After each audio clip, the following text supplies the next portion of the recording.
ہمارے خداوند یسوع کی انجیل مقدس متی کے مطابق اس کا 11واں باب 25 سے 27 آیات تک۔ اس وقت یسوع کہنے لگا کہ اے باپ آسمان اور زمین کے خداوند، میں تیرا شکر کرتا ہوں کہ تو نے ان باتوں کو داناؤں اور عقل مندوں سے چھپایا اور چھوٹوں پر ظاہر کیا۔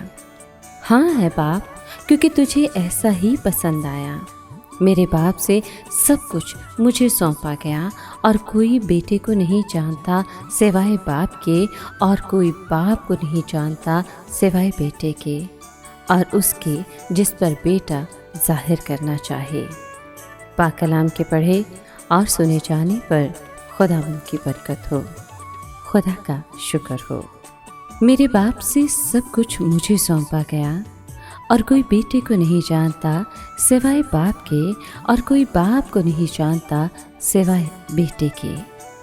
عزیز دوستو، ان آیات میں یسوع نے دعویٰ کیا کہ اس کا اور خدا باپ کا آپس میں تعلق لاسانی ہے۔ یسوع اب خود ساختہ راست باز اور اپنے آپ کو عقل مند اور ہوشیار سمجھنے والے فریسیوں کی بجائے بچوں یعنی دل کے غریبوں کو اپنی جانب متوجہ کرتا ہے اور ان سے مخاطب ہوتا ہے، کیونکہ وہ اپنی ضرورت کو جانتے ہیں اور خدا کے مکاشفہ کو سادہ ایمان سے قبول کرتے ہیں۔ اے ہمارے باپ، ہم تیرا شکر کرتے ہیں کہ تو نے ہم پر کثرت سے اپنی عنایت کی ہے اور کبھی ہمیں شرمندہ نہیں ہونے دیتا۔ ہمیں یہ دیکھنے کی توفیق بخش کہ کیسے تو نے اپنی مٹھی کھولی ہے اور ہمیں اچھی چیزوں سے آسودہ کیا ہے۔ ہمارے دلوں کو اپنے روح القدس کی خوشی سے معمور کر، تاکہ ہم تجھ میں اور تیری بخششوں میں شادمان رہیں۔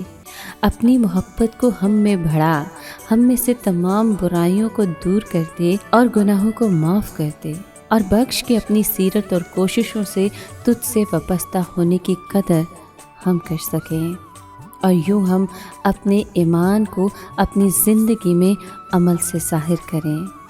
اور مجھے وہ محبت سکھا جس کی بدولت میں اپنے پیارے یسوع جس محبت کی بدولت تو نے اپنی مرضی سے مجھے چنا ہے۔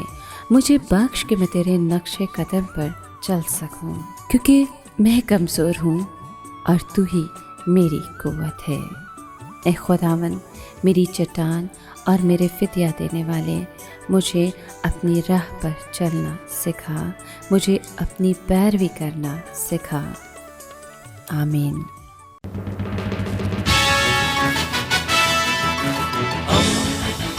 دوستی کا پیمبر، ریڈیو ویریتاس ایشیا۔